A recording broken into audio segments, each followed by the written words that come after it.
Así cae la tarde en el continente americano y transcurre la noche y el amanecer en el resto del mundo. La tarde. ¿Qué tal? ¿Cómo están? Bienvenidos a la tarde de NTN 24. Como siempre, un placer, un gusto estar con ustedes y agradecerles como siempre su preferencia, su compañía y su sintonía a través de las cuentas de Twitter también que nos informen que están con nosotros, @NTN24 y @NTN24. Vamos a comenzar con la información. ¡Que viva la patria! ¡Que viva! ¡Que viva Chávez por siempre! ¡Que viva! ¡Que viva la paz y el diálogo nacional! ¡Que viva la paz! ¡Leales siempre! ¡Traidores nunca! Madurismo de nuevo a la Asamblea Nacional. 43 de los diputados de la bancada del régimen decidieron volver al hemiciclo de sesiones donde son minoría.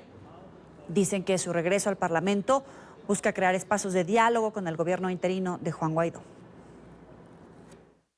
Por eso hoy, cumpliendo con los acuerdos que se suscribieron en el marco de la Mesa de Diálogo Nacional, está presente aquí en forma plena, en forma unánime, toda la bancada del Bloque de la Patria. Nosotros queremos saber sobre los temas que aquí se van a debatir. Nosotros queremos rescatar el respeto, la tolerancia y la disposición al diálogo del gobierno del presidente Maduro, que se expresa en el marco de esta bancada de la Patria que hoy vino aquí respetuosamente a decir que está lista la bancada del Bloque de la Patria para coadyuvar en la reinstitucionalización que implica rescatar y sacar del desacato a la Asamblea Nacional. Este será tema de análisis más adelante en el programa, cuando son las 4 de la tarde con 5 minutos en Bogotá, Quito, Lima. Vamos a revisar otros temas que hacen parte de la agenda informativa del día. Es noticia Karen, que ganó fuerza y se convirtió de nuevo en tormenta tropical durante la madrugada de este martes en su avance hacia Puerto Rico. Se prevé que el fenómeno cause fuertes vientos e intensas lluvias sobre la isla. Los vientos máximos sostenidos alcanzaron 65 kilómetros por hora en las primeras horas del día. Las autoridades meteorológicas estiman que Karen siga intensificándose mientras dirige su rumbo hacia el norte del Caribe.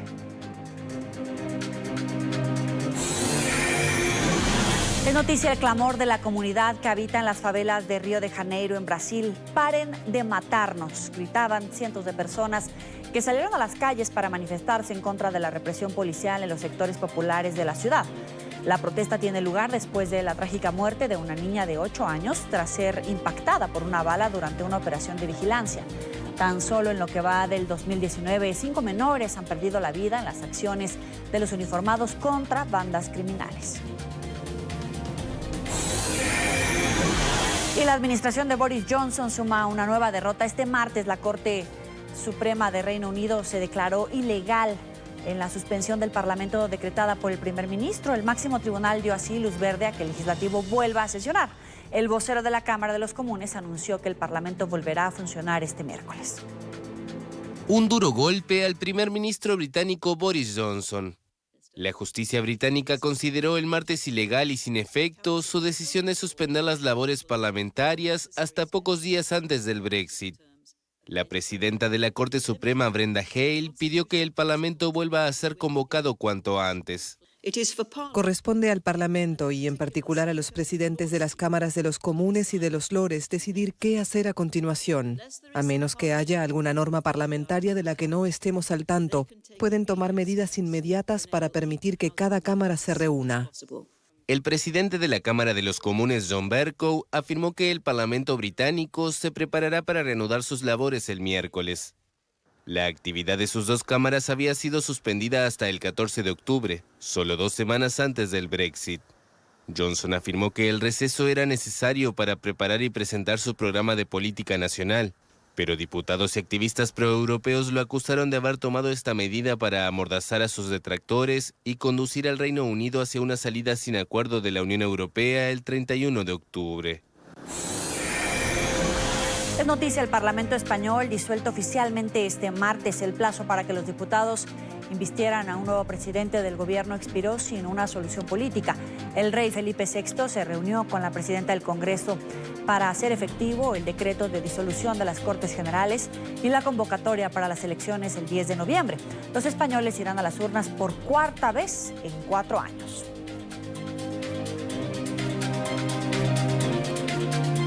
Está con nosotros Sergio Castro, consultor político y magíster en políticas públicas. Gracias por estar con nosotros. Hola, buenas noches. ¿Qué tal? ¿Qué significa la disolución del Parlamento y la convocatoria a las cuartas elecciones en 4 años? Bueno, pues significa un gran fracaso, ¿no? Un fracaso del sistema parlamentario español que desde el fin del llamado bipartidismo está siendo incapaz de encontrar la estabilidad que los retos económicos y sociales del país demandan. ¿Cuál es el poder real de Pedro Sánchez y el PSOE? Porque los sondeos auguran una victoria más holgada del partido en las elecciones de noviembre, pero todavía lejos de una mayoría absoluta en un parlamento que ahora está muy fragmentado. Es quizás lo peor de todo, ¿no? Que no parece que unas nuevas elecciones vayan a resolver el panorama, dado que la fragmentación y la polarización es francamente alta, ¿no? En este sentido, bueno, habrá que ponderar también cuál es el efecto del nuevo actor en el ala de la izquierda, que es el partido de Íñigo Errejón, que ayer anunció que se iba a presentar a las elecciones, y vamos a ver esto cómo puede afectar tanto al electorado de Podemos como al del Partido Socialista. Lo que es evidente es que parece que la mayoría absoluta va a estar muy lejos para cualquiera. Ya que habla de eso, ¿qué contrapesos puede hacer Unidas Podemos, Más Madrid, Vox, etcétera? Bueno, es evidente que tanto Vox en la derecha como Podemos y ahora evidentemente también Más Madrid van a hacer un poco de corrección en los mensajes políticos, unos en el espectro de la derecha, otros en el espectro de la izquierda. El problema es que hasta ahora lo que se ha demostrado es que lejos de favorecer la gobernabilidad, realmente lo que están provocando son situaciones de bloqueo que no se están pudiendo superar a través de la negociación parlamentaria. Así es como estamos yendo o encadenando elección tras elección y no parece realmente que haya un final. De cara a la campaña electoral, en el ala de la derecha es muy previsible que el Partido Popular remonte y tenga un resultado muchísimo mejor de lo que tuvo en abril. En el ala de la izquierda hay mucha incertidumbre porque hay mucho cansancio, hay mucho hastío. Es muy probable que haya mucha abstención, especialmente en el ala de la izquierda, mucha frustración porque no se ha podido llegar a un acuerdo entre partidos de izquierdas, y vamos a ver cómo esto afecta tanto al Partido Socialista como a Podemos. ¿Cuáles son los temas que polarizan o que podrían lograr una suma de fuerzas políticas? Comencemos, por ejemplo, con la independencia catalana. Bueno, el asunto de la independencia de Cataluña es obviamente un tema que no da lugar a la negociación. O se está a favor o se está en contra y no hay términos medios. En este sentido, hay un bloque, digamos, constitucionalista que representa el PP, Ciudadanos y Vox, y luego un bloque que es claramente favorable un poco a ese mal llamado derecho a decidir, ¿no? En el que están todos los partidos separatistas, nacionalistas que hay en España, liderados por Podemos y también por el Partido Socialista, hay que decirlo, que es uno de los dramas que tiene España, como se ha visto en Navarra, donde gobierna con el partido heredero de la banda terrorista ETA, Bildu. ¿Y qué está sucediendo en España para llevar 4 elecciones en 4 años? Pues como comentaba un poco al principio, ¿no? Existe una extraordinaria polarización política, una polarización que viene provocada precisamente por temas como la independencia de Cataluña, pero también por temas más económicos derivados de la crisis económica. Así surgió Podemos, así surgió Vox, y un poco unos en la derecha, otros en la izquierda, han conseguido desviar mucho del voto que tenía históricamente los partidos fuertes en uno y otro espectro, como son el Partido Popular y el Partido Socialista, pero no están consiguiendo que esos votos, esos escaños que están ganando, se traduzcan en gobernabilidad. Claro, se puede enfocar una negociación desde la gobernabilidad o desde el bloqueo. Lo hemos visto con Podemos muy claro. Ha sido desde el bloqueo hasta el punto de haber rechazado incluso entrar en el gobierno, como pasó en el mes de julio. En este sentido, pues claro, es muy difícil que una fuerza que no tenga mayoría absoluta pueda finalmente darle la estabilidad al país que necesita. Claro, temas ahora como la guerra comercial entre China y Estados Unidos, el Brexit, la sombra de una recesión mundial, ¿cómo puede afectar al electorado en España? Pues lamentablemente parece que no le va a afectar mucho, porque esa es la verdad. España es un país que no suele votar mucho mirando a la coyuntura internacional. Y esto es así históricamente. No parece que haya mucha preocupación por estos temas que usted describe, que desde luego van a tener impacto, especialmente el del Brexit. Es un tema que va a tener mucho impacto en muchos sectores económicos de España, y que, bueno, vamos a tener que afrontar si finalmente hay un Brexit sin acuerdo, sin gobierno. Con lo cual es una situación verdaderamente dramática. Lo estamos viendo antes de ayer con la quiebra de Thomas Cook, el principal proveedor turístico británico, con más de 4 millones de turistas británicos que llevó a España en el último año. Y bueno, y todo esto, pues no hay un gobierno que pueda tomar ningún tipo de medida para solventar este tipo de situaciones y todas las que se van a derivar de ese posible duro Brexit sin acuerdo, ¿no? Pero lamentablemente España no es un país que vote mucho mirando al exterior, sino más bien en clave interna, más bien en clave de derechas e izquierdas, de aspectos muy ideológicos. Está muy polarizada, insisto, muy ideologizada la política en España, y no creo que al electorado estas cosas le vayan a afectar demasiado. Ya que habla de las derechas y de las izquierdas, la situación, la crisis política que se vive en Venezuela, ¿qué peso tiene? No para definir unas elecciones en España, pero sí dentro de un electorado que puede tomar en cuenta estas visiones de izquierda y de derecha en América Latina y en perspectiva hacia Europa. Pues lamentablemente lo que vemos es que llegan muchas noticias de cosas que pasan en Venezuela, pero al final hay una parte de la población que evidentemente se echa las manos a la cabeza, hay otra parte de la población que, digamos, se reduce a una especie de, pone una muralla ideológica alrededor de, bueno, yo voy a proteger mi idea, esto tiene que ser mentira, esto tiene que ser parte de una conspiración, y vivimos siempre un poco en esa polarización, de manera que ni unos ni otros son capaces de entenderse, son capaces de convencer al otro de entrar en razones. Son temas verdaderamente que en España no tienen movilización electoral. Para concluir, para algunos analistas, esta es la peor crisis política que ha enfrentado España desde la restauración de la democracia. ¿Es así? Y en todo caso, ¿cómo salir de ella? Bueno, han pasado muchas cosas desde la restauración de la democracia en España. La más grave, yo creo que es mucho decir. Hay que recordar los años de la transición y principios de los 80, años que fueron muy duros, pero no cabe duda de que desde el punto de vista institucional el sistema en sí está siendo cuestionado. Eso es evidente. Está siendo cuestionado porque no se puede formar gobierno, no hay estabilidad, no se pueden aprobar unos presupuestos porque no hay gobierno. Llevamos con los mismos más de 2 años y lo que nos queda. Evidentemente, ahora hay una situación en la que el sistema en sí mismo está siendo puesto en cuestión. ¿Cómo se sale? Pues se sale con altura de miras, se sale con sentido de Estado, que es lo que algunos esperamos que alguien, alguno de los líderes políticos, ponga sobre la mesa. Es al final lo que el país necesita. Le agradezco a Sergio Castro, consultor político y magíster en políticas públicas, por estar con nosotros aquí en la tarde. Muchas gracias. Hasta luego. Hasta luego. Y comenzó en Nueva York el encuentro más importante de la diplomacia global, la Asamblea General de la Organización de las Naciones Unidas. Líderes, representantes y miembros de la sociedad civil de todo el mundo se dan cita en este encuentro. Los presidentes de Brasil, Jair Bolsonaro, y de Estados Unidos, Donald Trump, fueron los encargados de los discursos inaugurales.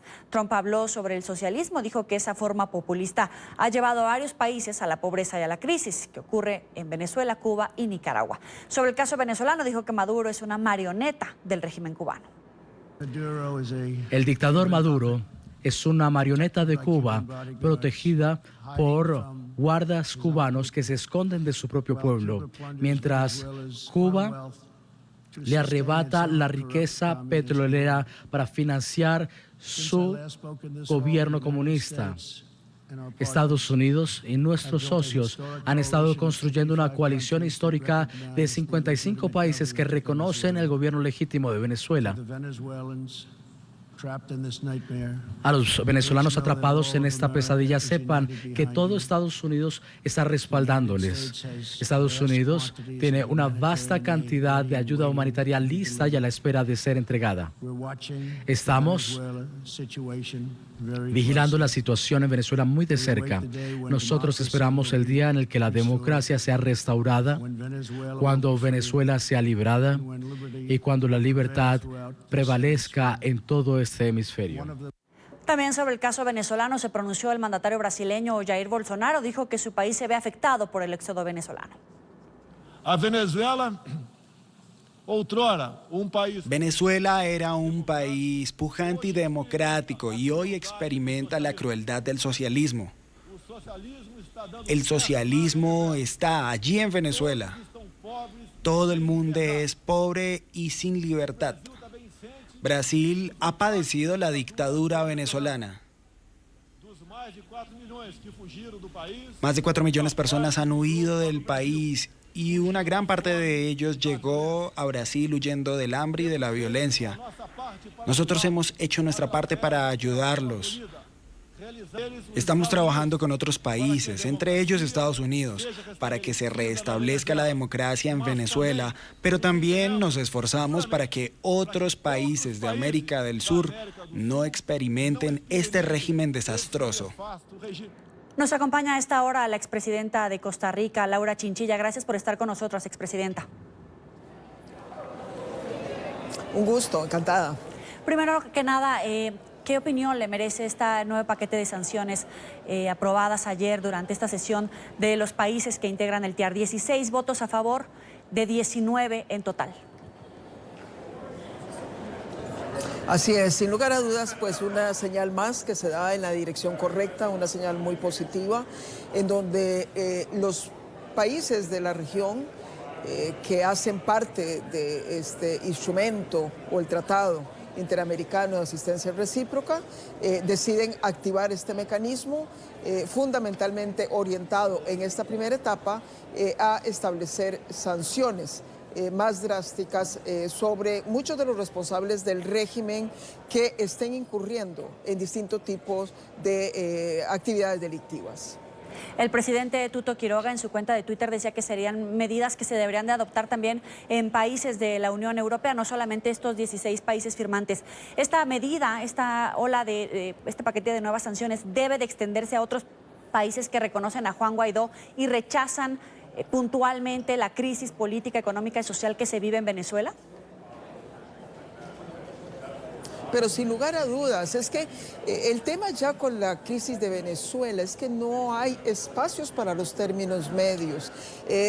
Está bien reconocer al presidente Guaidó, eso fue un paso significativo, pero ¿qué más van a añadir los países para hacer valer la efectividad del mandato de Juan Guaidó y sobre todo las aspiraciones del presidente Guaidó de avanzar hacia el proceso de transición previo a salida de Maduro de Venezuela? Y para poder conseguir eso se requiere endurecer las sanciones que pesan sobre el régimen de Maduro. Han habido señales importantes en ese sentido de parte de Estados Unidos, más recientemente de parte de los países de la región, pero seguimos encontrando en Europa a veces actitudes un tanto ambivalentes. Se condena pero no se actúa y aquí no vale de nada ya lo retórico, eso se agotó hace mucho tiempo, hay que pasar a los hechos, hay que seguir aplicando la presión, dado que se intentó una vez más el diálogo impulsado por los países, especialmente Noruega en el norte de Europa, y también eso falló. De manera que el único espacio que queda es intensificar sanciones para poder conseguir el resultado y avanzar hacia la transición. Expresidenta, pero solamente sanciones de este tipo pueden lograr que en esta ocasión sí se llegue a una transición democrática, que Nicolás Maduro decida dejar el poder a través de un diálogo, tal vez de un pacto. ¿Se puede lograr solamente con un paquete de medidas? Yo creo que no hay quien se atreva a decir cuándo se va a lograr eso. Se sabe que esto no puede durar para siempre y que cada vez más la agonía del pueblo venezolano está demandando esa salida. Pero lo que sí es cierto es que entre más se vaya cerrando el círculo en torno no solamente a Maduro, sino a sus colaboradores, más posibilidades hay de que llegue el día de esa transición, porque esos mismos colaboradores, al sentirse altamente acosados, agobiados, con el espacio cerrado, con sanciones muy concretas encima de ellos, se van a encargar de ir minando el apoyo político interno que pueda tener Maduro.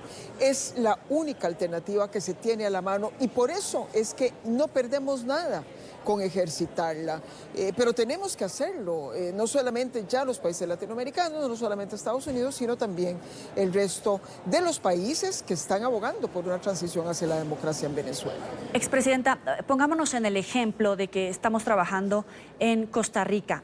¿Cómo se procede a este paquete de sanciones? ¿Cómo saber cuáles son las cuentas, no solamente las de Nicolás Maduro, sino la de su familia, la del régimen? Es decir, ¿cómo implementarlos en la práctica para que de verdad sea un paquete de sanciones que asfixie a ese régimen? Sin lugar a dudas, el punto es muy importante, porque también hemos visto que en otras ocasiones se ha hablado de aplicar algunas sanciones, pero luego pareciera que no se internalizan en los países con la efectividad que se quiere.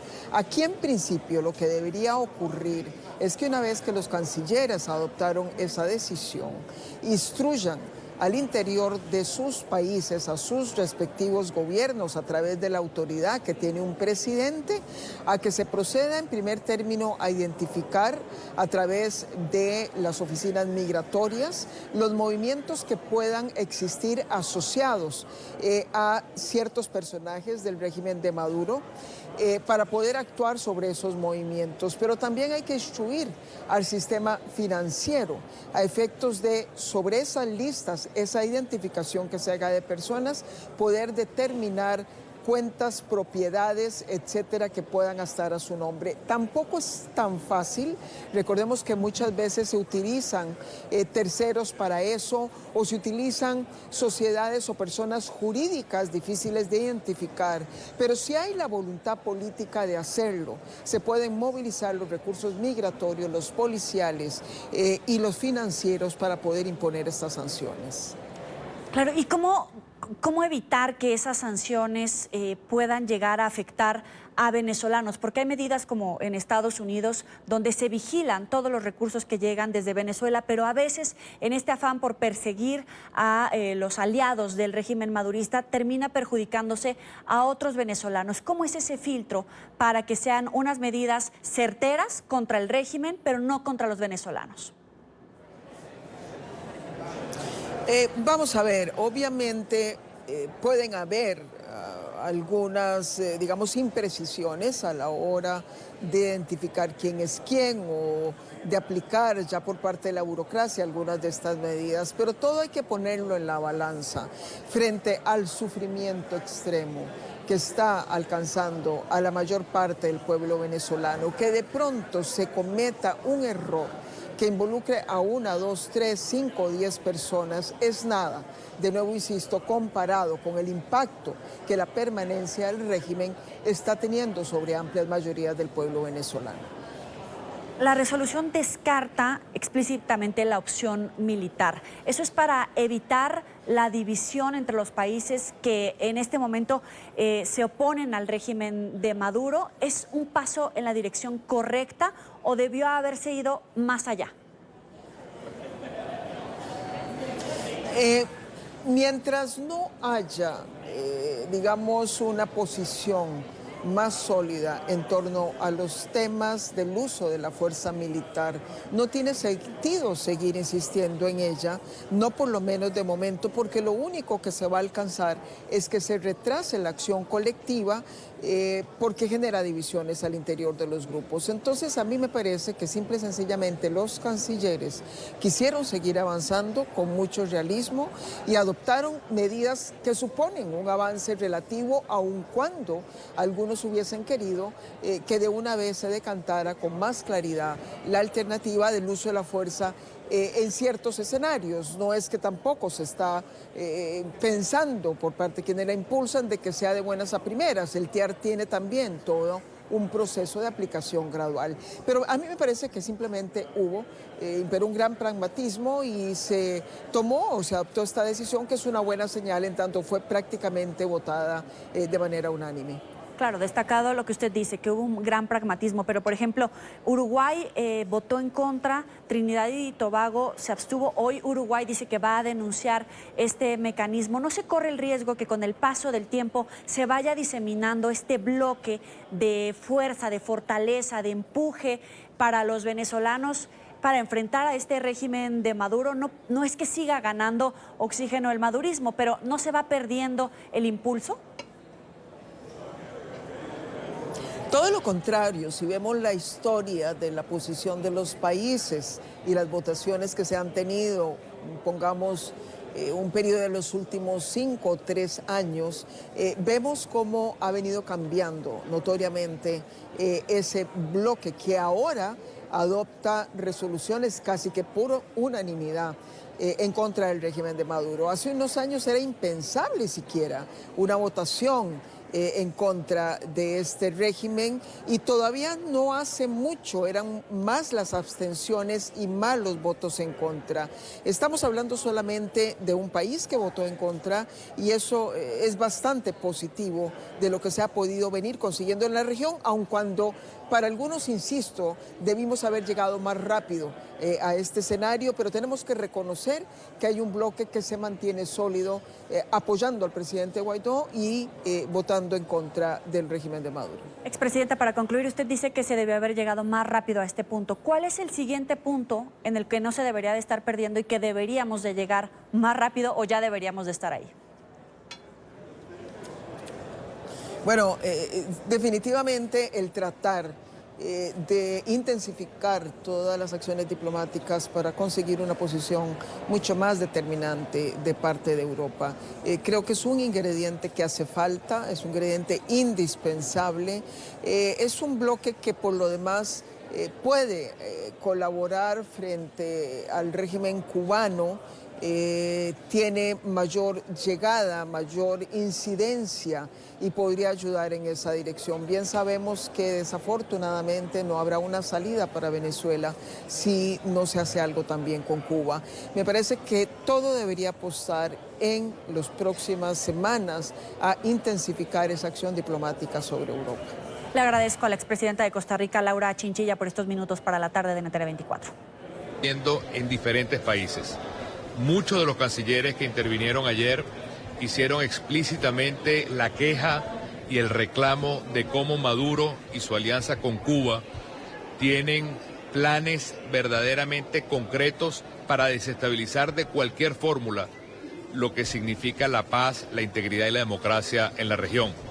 Y la amenaza que existe, como lo señalamos ayer, el hecho de que hoy en Venezuela existe misiones de militares rusos, militares chinos, militares iraníes y por supuesto la presencia cubana no es otra cosa que una actitud de violencia, de guerra, que es la que ha construido Nicolás Maduro. Como ustedes lo acaban de escuchar con claridad, el canciller Julio Borges dejó planteado que para la región, para América Latina como conjunto, no es más tiempo de dilación ni de demoras, es tiempo de implementar estrategias específicas para avanzar en el restablecimiento de la democracia en Venezuela. En este mismo encuentro, NTN 24 tuvo la oportunidad de consultar directamente a Julio Borges por una reacción de una noticia importante que trascendió a última hora del lunes, una determinación o acuerdo logrado por la alta comisionada de los derechos humanos Humanos de Naciones Unidas, Michelle Bachelet, para que 2 de sus relatores, especialistas en derechos humanos, permanezcan en territorio venezolano, constatando una serie de denuncias sobre esta causa. Y de la siguiente forma reaccionó el canciller Borges. Ayer tuvimos una reunión con la comisionada Bachelet y para nosotros, y lo anunciamos ayer, es muy importante que se siga monitoreando en la presencia del territorio venezolano con oficiales el problema gravísimo de derechos humanos que hay. Eso no es un logro de la dictadura, eso es un logro nuestro que por la presión del mundo libre se está logrando que haya esa oficina permanente y se va a lograr también, lo más importante, mecanismos concretos para sustanciar los casos. Y la sustanciación de esos casos tiene que llevar a castigo concreto también de quienes han violado los derechos humanos en Venezuela. Pero todo eso es un logro del mundo libre que sigue presionando a la dictadura y por supuesto Arriaza, Maduro lo toman a regañadientes y como eso muchos otros pasos se van a dar para incrementar la presión. Bien, los dejo por ahora con el siguiente tema por tener en cuenta para las próximas horas. Julio Borges y la delegación enviada por el presidente interino de los venezolanos, Juan Guaidó, mañana van a tener un importante encuentro con el presidente de los Estados Unidos. Es algo que está previsto ahora en agenda para el transcurso de la tarde del miércoles. Allí estarán incluso delegados de otros países de la región, entre ellos Colombia, Perú y aquellos que respaldan el gobierno interino de transición de los venezolanos. Es todo lo que tenemos para ustedes por ahora. Continúen con más en la tarde. 6 de la tarde en Nueva York. A esta hora, el presidente de Argentina pronuncia su discurso ante la Asamblea General de la ONU. Escuchemos a Mauricio Macri. El narcotráfico en todo el territorio.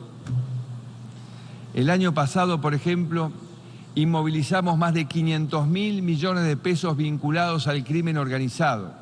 Eso equivale a alrededor de 8.500 millones de dólares.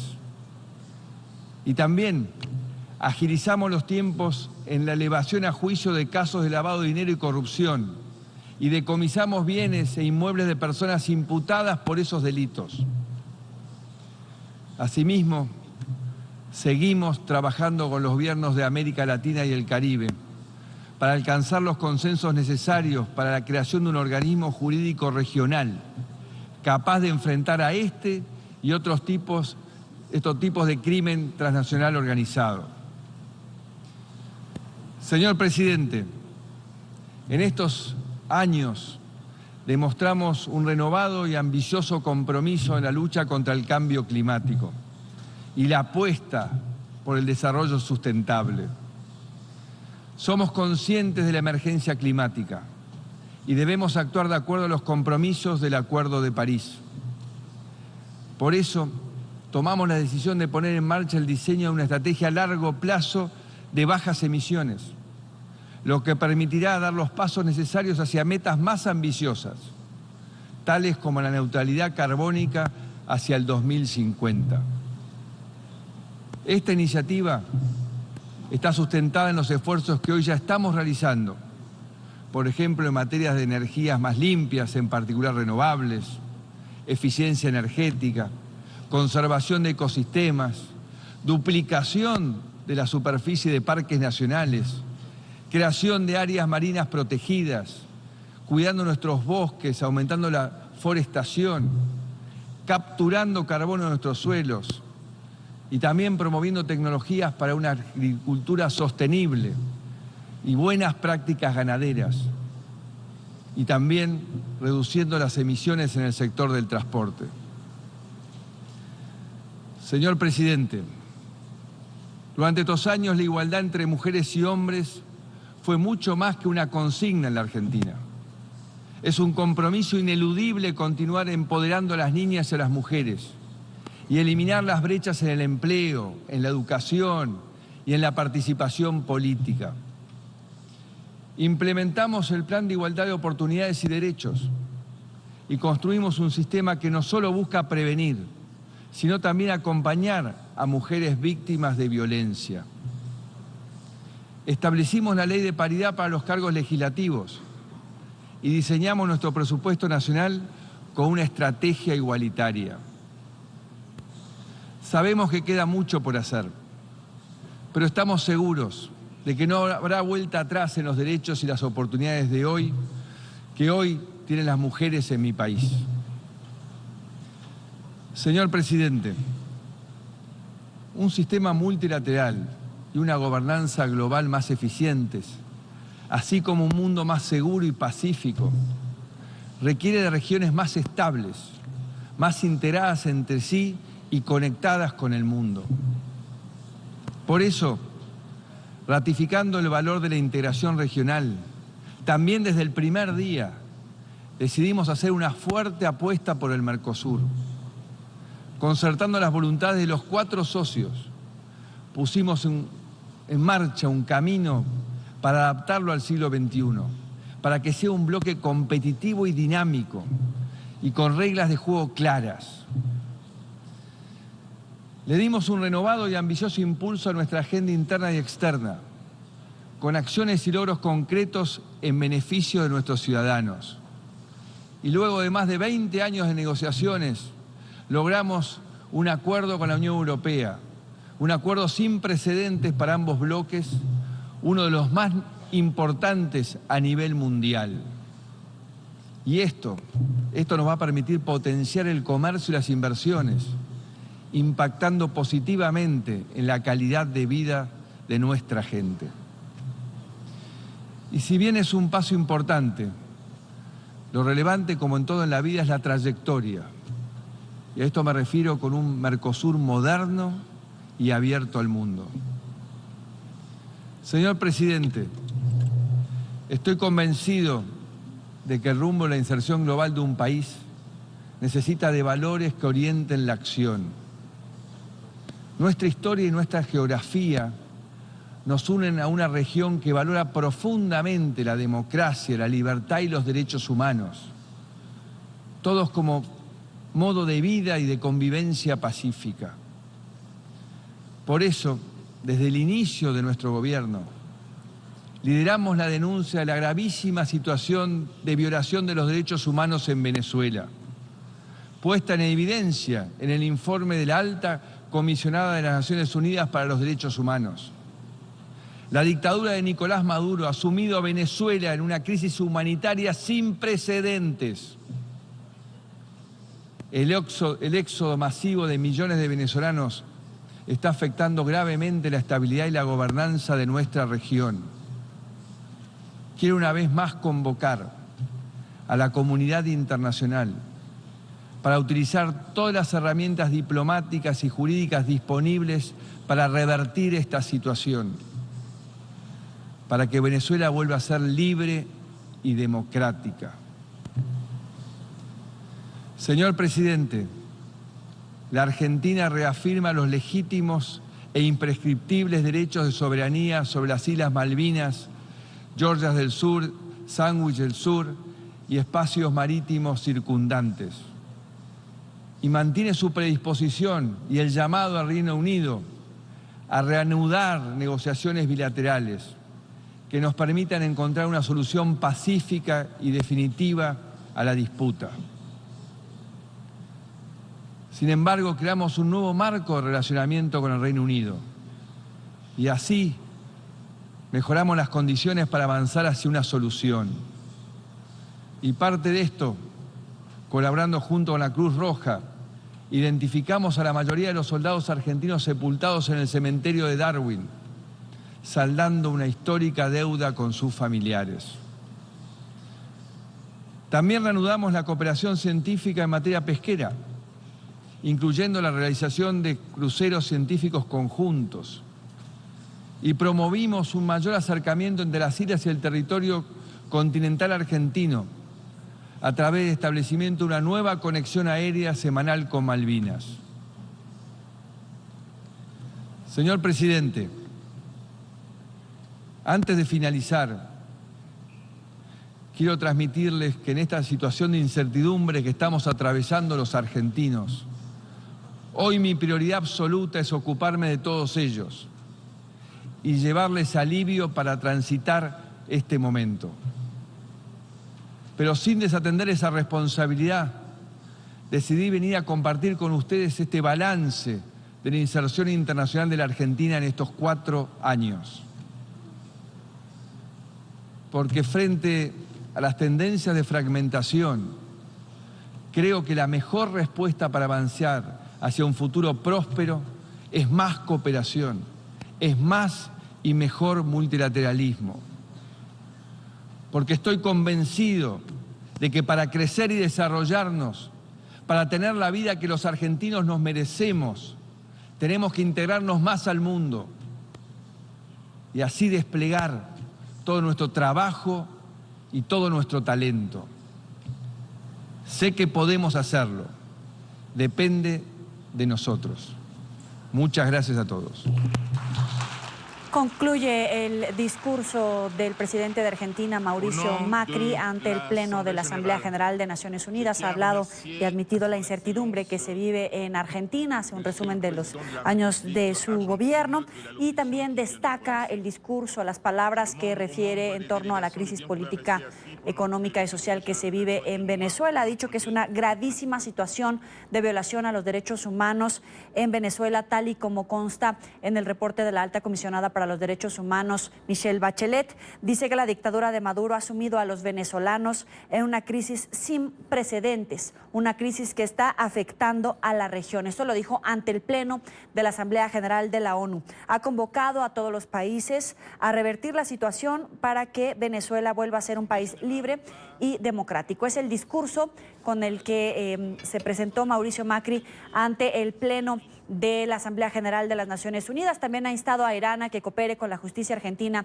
en la investigación del atentado a la AMIA. Ha dicho que tiene todos los mecanismos para combatir al terrorismo en territorio argentino. Cabe destacar que la agenda diplomática del presidente Macri tiene un encuentro con Michelle Bachelet para tratar justamente la crisis institucional en Venezuela. No se va a reunir con los miembros del Fondo Monetario Internacional para revisar la situación económica, la crisis económica que se vive en Argentina, pero sí se va a reunir con Michelle Bachelet para tratar los temas de la crisis en materia de derechos humanos que se vive en territorio venezolano. Eso es lo que sucede en Nueva York. Pero mientras esta crisis en Venezuela es uno de los principales temas en la ONU, Nicolás Maduro ha decidido viajar a Rusia. El líder del régimen venezolano señaló que el objetivo es buscar nuevos caminos que dinamicen la cooperación entre ambos países. Maduro anunció además que se reunirá con grupos empresariales rusos. Rusia es el segundo mayor prestamista del régimen madurista, solamente después de China. Y también de gira está el presidente de la cuestionada constituyente madurista, Diosdado Cabello. El número 2 del régimen llegó a Corea del Norte, donde buscará afianzar lazos de cooperación con Pyongyang en distintas áreas estratégicas para ambas naciones, según reseña en su cuenta de Twitter el mismo Cabello. 8 días, España. Y en esta parte del programa nos acompaña Guillermo Cueto, exfuncionario de Seguridad Nacional de Estados Unidos. Gracias por estar con nosotros. Bienvenido. Muchas gracias, Yoli, por la invitación. Un gusto estar con ustedes. Igualmente, un gusto saludarlo. Maduro dijo que iba a reforzar los lazos para la cooperación internacional. En realidad, ¿a qué fue? Porque este lunes los países que conforman el Pacto de Defensa Interamericana, el TIAR, decidieron activar el tratado para actuar de forma colectiva con el fin de sancionar a altos funcionarios del gobierno venezolano. ¿A qué va Nicolás Maduro en este momento? A Rusia y Diosdado Cabello a Corea del Norte. Van a pedir oxígeno, porque ellos están en una de las peores situaciones, igual que Cuba, que ha pasado su régimen. En este momento, la escasez de todo tipo de financiamiento y todo tipo de capacidad de mantenerse en el poder y de mantener cierto tipo de estabilidad que no la tiene sociopolítica y económica en el país es imperante. Por lo tanto, él va a pedir ayuda a Rusia. Como tú mencionabas, el TIAR, que son de los 17 países, creo que son 18, 12 votaron en hacer una serie de medidas, como tú mencionaste también, en identificar, perseguir, aprender y procesar a los altos funcionarios del gobierno venezolano que estén involucrados en narcotráfico, lavado de dinero, apoyo al terrorismo y otra serie de asesinatos, obviamente, contra el pueblo venezolano, violaciones de derechos humanos, etc. Eso es sumamente fuerte porque acompañado de eso, los Estados Unidos, a través del Departamento del Tesoro, la Oficina de Controles de Activos Extranjeros, ha sacado una lista de 8 corporaciones venezolanas, panameñas, de Grecia y de Liberia, con el hecho de estrangular económicamente todo lo que sea la parte de logística que abastezca o que apoye el tráfico o el comercio de petróleo a Venezuela. O sea, él se ve en varias medidas multinacionales, regionales y de Estados Unidos, que lo llevan a una posición sumamente no posible de mantener. Y eso es lo que va a buscar, entre otras cosas, la parte militar, etcétera, y la inteligencia. Ya que habla de esto, estos viajes se dan en medio de las sanciones en contra por parte de Estados Unidos y de países de la Comunidad Europea. ¿Van a ofrecer, en todo caso, operación geopolítica a Rusia, a Corea del Norte, en Venezuela, a cambio de apoyo? Porque recordemos que Washington ya les impuso sanciones económicas a Venezuela, que incluye el embargo petrolero. Claro, Venezuela es una plataforma de Rusia, de Cuba y de China, básicamente en la región. Va contra los intereses de la región, del hemisferio y de los Estados Unidos. Por lo tanto, ellos definitivamente son un bloque contra otro bloque, que es el bloque de la democracia. Así que ellos están en un momento sumamente crítico y yo creo que en este momento los rusos tienen cierto tipo de necesidad de presencia, pero es más bien necesidad geopolítica, no es una necesidad comercial. Al contrario, Maduro le debe muchos millones, diría billones de pesos a los rusos, y por lo tanto no es ningún tipo de inversión beneficiosa a los rusos. Pero sí, desde el punto de vista geopolítico, es presencia de los rusos y de China en el traspatio de los Estados Unidos, precisamente en un momento en que las tensiones con Irán, que es aliado de Rusia, las tensiones con China, que es aliado de Norcorea, donde en este momento va a ir o está Diosdado Cabello, se llevan a cabo. Así que es un momento de encrucijada en la cual se están viendo más que nunca la alianza de lo que es extracontinental contra la alianza de lo que es los países libres de nuestro hemisferio. ¿Cuáles son las claves para que Rusia, China, Turquía, en este momento decidan continuar con el respaldo para Nicolás Maduro, o bien dar un paso al costado debido justamente a la debilidad que se observa en algunos momentos del madurismo en territorio venezolano y retirarle totalmente el apoyo de estas potencias que, como usted menciona, pues son las que sostienen geopolíticamente todavía a Nicolás Maduro en la región? En este tipo de situaciones siempre hay una ecuación geopolítica que va más allá de las naciones que se mencionan como prioritarias en lo que estamos comentando. Por lo tanto, en lo que se está conversando y las negociaciones que se están llevando a cabo, y en estas conversaciones está envuelta el problema de Irán, el problema del Medio Oriente, la situación de Irán con Saudi Arabia, la presencia de Irán respaldando a los movimientos terroristas en Somalia, o sea, el Shabab, en Etiopía de los Houthis, en Yemen de los Houthis, etc. O sea, que no es solamente ni siquiera de 2 o 3 países o potencias, es una cosa geopolítica de varias regiones globales, y todas estas cosas están vinculadas e interactivas. Así que es de mucha importancia, y Maduro y Díaz-Canel, que es el presidente de Cuba en este momento, obviamente respaldado por Raúl Castro, están en una situación pésima, tétrica, y ellos son nada más que un reflejo de la adversidad que hay contra la presencia de los gobiernos socialistas, comunistas en nuestro hemisferio. El Kremlin informaba a través de un comunicado que los líderes tanto de Venezuela como de Rusia discutirían asuntos regionales y sobre todo latinoamericanos y la interferencia directa de terceros países. ¿Qué podemos esperar de esta reunión al concluir? ¿Qué le puede ofrecer Rusia a Venezuela, puntualmente a Nicolás Maduro, cuando se habla de interferencia de terceros países?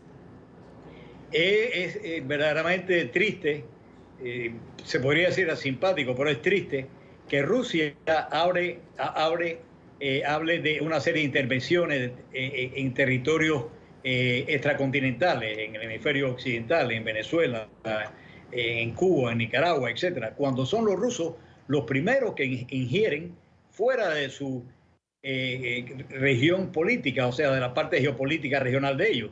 Ellos son los primeros injerencistas y no es de ahora, hace decenas de años lo están haciendo. Putin lo hizo bajo la Unión Soviética, lo sigue haciendo y lo sigue haciendo también Irán a través de Hezbollah, a través del ejército de los Quds, que también está en Venezuela, lo está haciendo Cuba a través Rusia a través de Cuba, con las fuerzas especiales de Cuba que están en Venezuela, que están en Nicaragua, etcétera. Así que verdaderamente esto es una continuidad de la injerencia de estas potencias, de China, de Rusia, en lo que es países del tercer mundo, porque son países emergentes, pero son países del tercer mundo. Y ellos se quejan de que hay injerencia de países del tercer mundo, precisamente en el área donde Rusia y China están ingiriendo. Así que eso verdaderamente, como decía, prácticamente es simpático, pero verdaderamente, y la realidad es que es muy triste. Es Guillermo Cueto, exfuncionario de Seguridad Nacional de Estados Unidos. Gracias por estar con nosotros. Mucho gusto.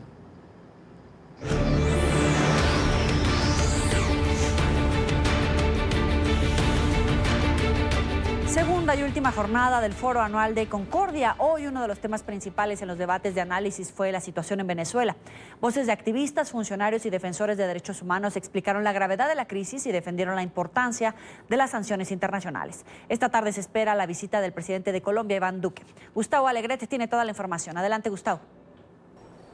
Saludos desde Concordia, una cita anual que está a punto de terminar, en la que se han abordado diversas cuestiones de la actualidad, de la geopolítica internacional, de la transformación económica, de la igualdad de oportunidades para las mujeres y, en el caso de la política regional, Venezuela ha tenido un papel destacado. Esto en paralelo a lo que se está produciendo en las Naciones Unidas y cuando pasan pocas horas de esa reunión del TIAR, del Tratado Interamericano de Asistencia Recíproca, que con 16 votos a favor, 1 en contra, el de Uruguay, y una abstención, el de Trinidad y Tobago, dio luz verde para avanzar en más sanciones, más presión al entorno de Maduro, pero descartar la opción militar.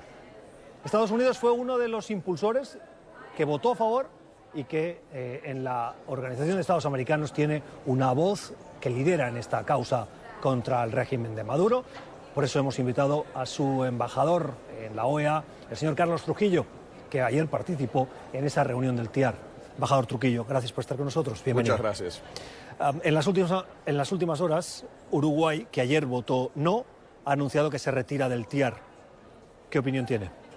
Bueno, es desafortunado que Uruguay fue el único país en toda Latinoamérica, todos los miembros que son miembros del TIAR, que no apoyó la democracia en Venezuela. Están en la superminoría. Yo pienso que hay elecciones en octubre. Vamos a ver si el nuevo gobierno acepta que se vayan a retirar. Pero Uruguay tiene que definir bien su posición sobre los temas de democracia y derechos humanos. ¿Cree que tiene que haber un cambio de gobierno en Uruguay? Bueno, hay elecciones. Va a haber un cambio de gobierno porque las elecciones se van a Quiero decir, celebrar. puede haber continuidad del Frente Amplio o la entrada del Partido Nacional. No, eso yo no soy uruguayo, el que gane, que gana. Pero espero que reconozcan la importancia de democracia y derechos humanos en Venezuela. ¿Teme que pueda haber un cambio de gobierno en Uruguay y un cambio de gobierno en Argentina y eso altere mayorías en la región y afecte a cuestiones como Venezuela? No, yo creo que el liderazgo está bien fijado. Ayer lo que vimos en la reunión que tuvimos del TIAR, de los 18 países que estuvieron presentes, 16 están apoyando la estrategia del TIAR y apoyando las acciones económicas que pasamos. Trinidad y Tobago se abstuvo. ¿Cómo lo explica? Yo creo que ellos lo tienen que explicar, porque ellos no han tomado una posición sobre el tema de democracia y derechos humanos en Venezuela. ¿Cree que hay injerencia en los asuntos internos de Trinidad y Tobago por parte del régimen de Maduro como para facilitar esa abstención y evitarse...? No, porque es la misma línea que han seguido por los últimos 5, 6, 7 años. No se han declarado sobre el tema de Venezuela. Pero creo que lo importante es enfocarse en los 16 países que apoyaron el tema del TIAR. Hoy Estados Unidos, como ha hecho en otras ocasiones, ha dado un paso adelante después de esa votación y ya ha anunciado nuevas sanciones. ¿Qué tipo de sanciones ampara la resolución que se votó ayer y que se aprobó en esa reunión de TIAR. ¿Qué tenemos que esperar distinto de lo que hemos visto hasta ahora? Lo que hemos visto hasta ahora son varias sanciones sobre individuos y sobre sectores de parte de los Estados Unidos. Ahora lo importante, el marco, que es un poco diferente con el TIAR, que no solo somos los Estados Unidos, van a ser 15 otros países uniéndose a la causa de presión económica e individual, que eso es algo que no se ha marcado sobre el tema de Venezuela y que no se ha marcado en las Américas. Uno de los aspectos que me llamó la atención de la resolución de ayer es que hablaba de extradiciones. ¿A qué se refiere cuando dice apoyar las extradiciones? Bueno, hay varias personas que están en el crimen organizado, en el narcotráfico, en corrupción, en violaciones de derechos humanos, y esas personas no deben de recibir impunidad. ¿Son personas que están hoy en Venezuela? Hay unos que están en Venezuela, hay unos que viajan por la región, hay unos que viajan por todo el mundo, pero esas personas en este momento no deben de recibir impunidad.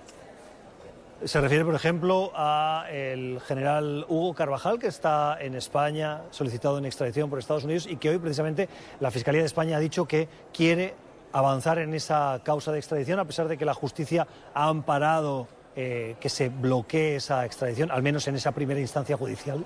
Bueno, Hugo Carvajal, como cualquier otra persona que es acusada, tiene todos los derechos delante de la ley, pero tampoco no merece impunidad. Si él ha violado los derechos humanos de las personas, si él ha estado involucrado en el crimen organizado, en el lavado de activos, en el narcotráfico, debe ser traído delante de la justicia. El TIAR ayer acordó ese plazo de 60 días para avanzar en las comisiones de investigación, tanto de corrupción como de seguridad, y al final decía el texto, y me quedaba la duda, elaborar ese documento para elevarlo al Consejo de Seguridad de las Naciones Unidas. ¿Qué quiere decir esto? Bueno, como varias resoluciones que hemos pasado en la OEA, es importante que el Consejo de Seguridad de las Naciones Unidas le dé seguimiento. Nosotros estamos viendo el tema de Venezuela, todos los grupos organizados criminales, el FARC y el ELN, que están hoy en día involucrados en Venezuela, pueden tener consecuencias graves por toda la región y es un tema que se debe abordar en las Naciones Unidas, más en el Consejo de Seguridad. ¿Teme que en ese Consejo de Seguridad Rusia y China puedan bloquear esas resoluciones? Sí, lo puedan bloquear, pero yo creo que es importante que el costo político para Rusia y para China no solo es contra los Estados Unidos, es contra los otros 15 países amigos que están apoyando el tema de Venezuela. Bueno, tengo que terminar. Embajador, le pregunto antes por el secretario general Luis Almagro. Enfrenta un proceso de reelección. Su posición contundente con el tema venezolano le ha granjeado algunas enemistades diplomáticas. ¿Cree usted que tiene el camino asegurado para conseguir esa reelección?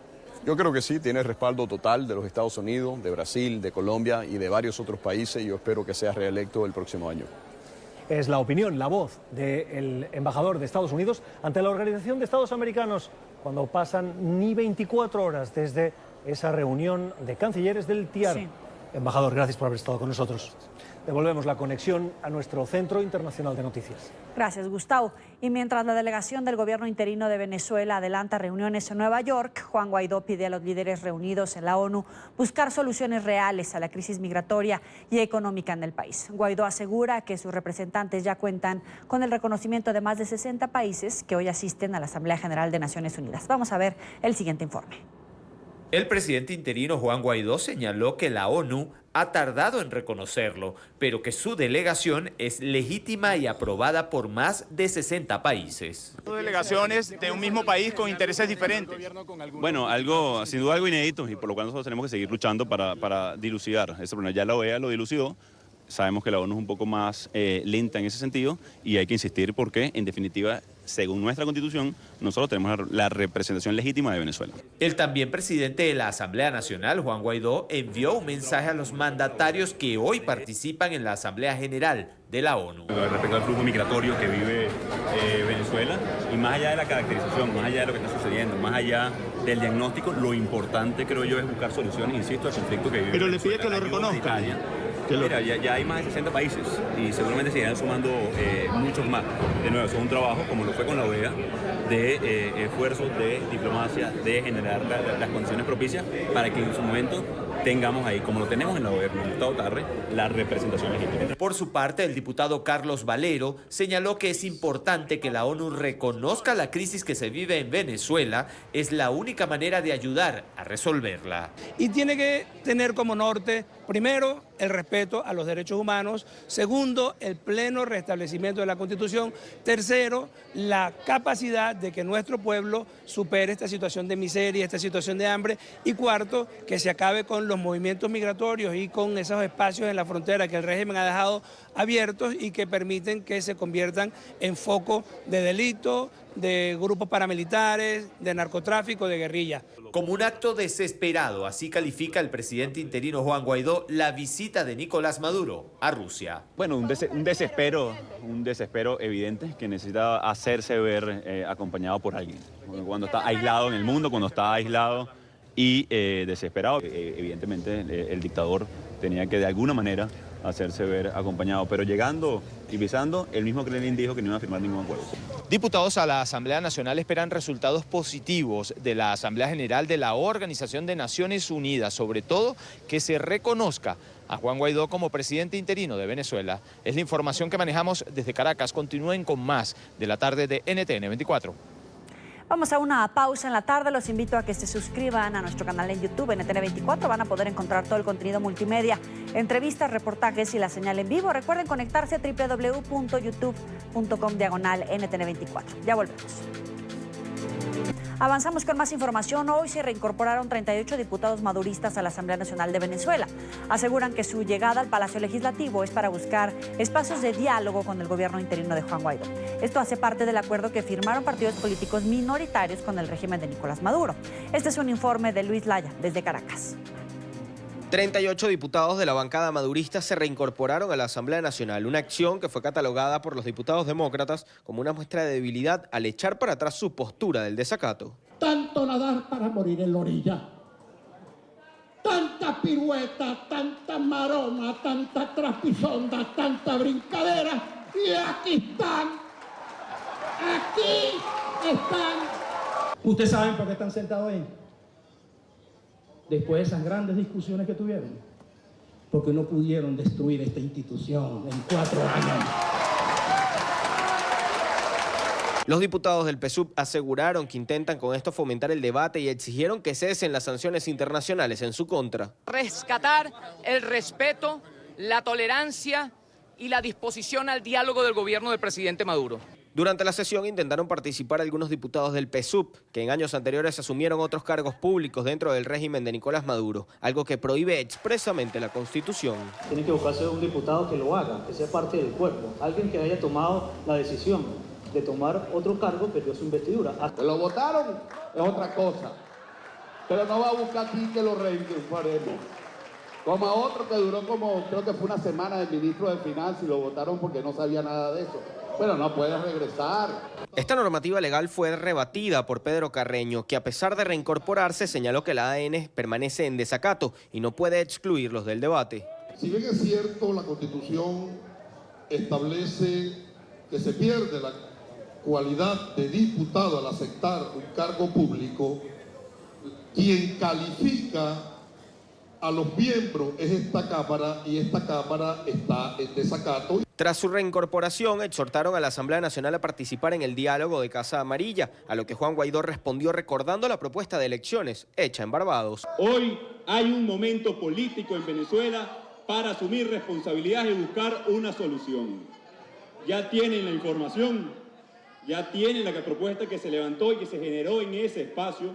Entonces, si queremos ir a abonar a una propuesta, tenemos la de la semana pasada aprobada por unanimidad en acuerdo de este Parlamento, que es ratificar esa propuesta de acuerdo que se presentó ante la mediación del Reino de Noruega. Uno de los puntos del debate fue la violación continua a la inmunidad parlamentaria. Diputados como Edgar Zambrano y Elsa Solórzano rechazaron esta acción. Cuando se viola la inmunidad parlamentaria, se está violentando también la voluntad de la nación y se están burlando de cada ciudadano que nos eligió. Y tenemos que empezar, entonces, por respetarnos, por reconocernos. Durante la sesión también fue debatida la crisis que viven los adultos mayores, jubilados y pensionados. Devengan apenas 40.000 bolívares mensuales, menos de $3, lo que no alcanza ni siquiera para alimentarse. Desde Caracas, Venezuela, para la tarde de NTN 24, Luis Alejandro Laya.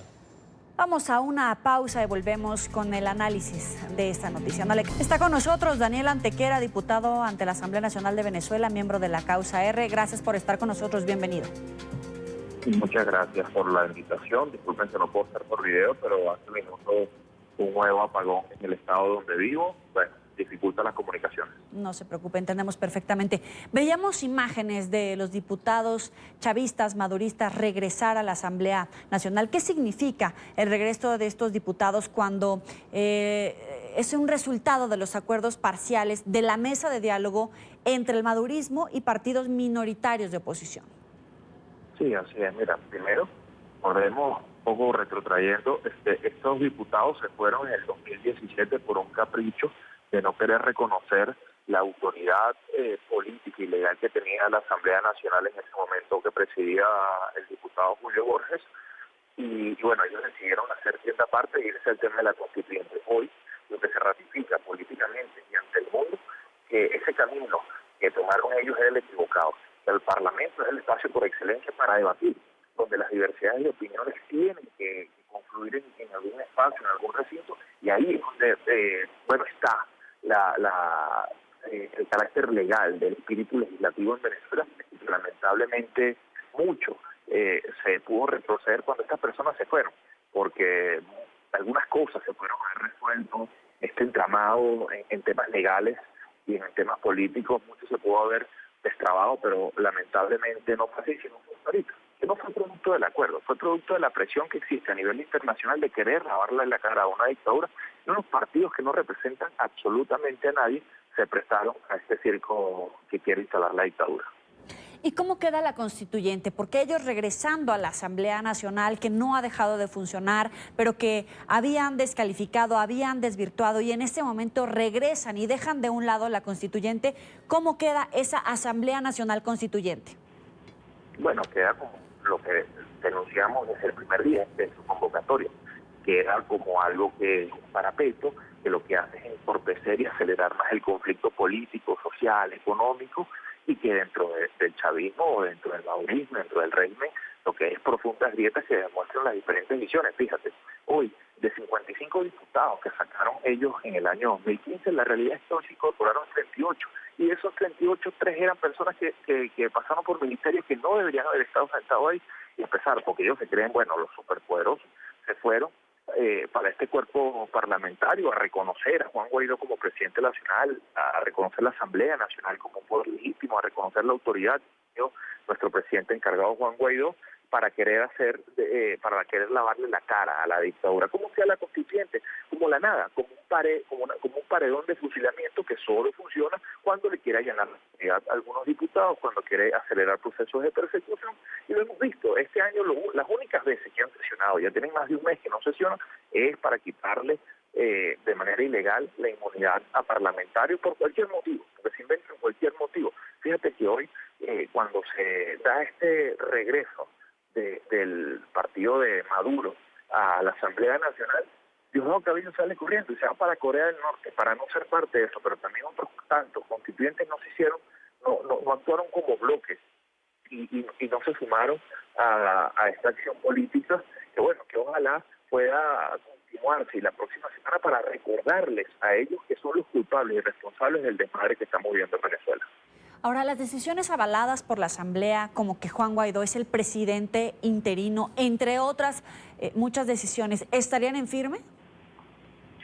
Mira, yo creo que las decisiones que seguiremos tomando, creo que hay que avanzar políticamente, generar todos los acuerdos, generar todas las discusiones de ley, para seguir demostrando en todo caso que el poder político legislativo está en la Asamblea Nacional y que quién es la alcabala entre las soluciones venezolanas y del problema es la propia dictadura que no genera el ejecútese, ¿no? Y hoy se recordaba como primer punto la única ley que se aprobó por unanimidad y que por culpa de Nicolás Maduro no se dio. Las decisiones seguirán dándose. Ahora quedará en cómo poder lograr cada juego que hoy lamentablemente está absolutamente trancado entre todos los poderes de la dictadura y la Asamblea Nacional, que a pesar del asedio sigue en pie. Claro, pero justamente con todos esos poderes trancados, todas esas decisiones trancadas, ¿cómo se están preparando los diputados de la Asamblea Nacional de Venezuela que no han dejado de acudir a este órgano legislativo para seguir avanzando en un gobierno democrático? ¿Cuáles son esas sorpresas para las que se están preparando y que prevén que el madurismo quiera madrugarlos en el legislativo?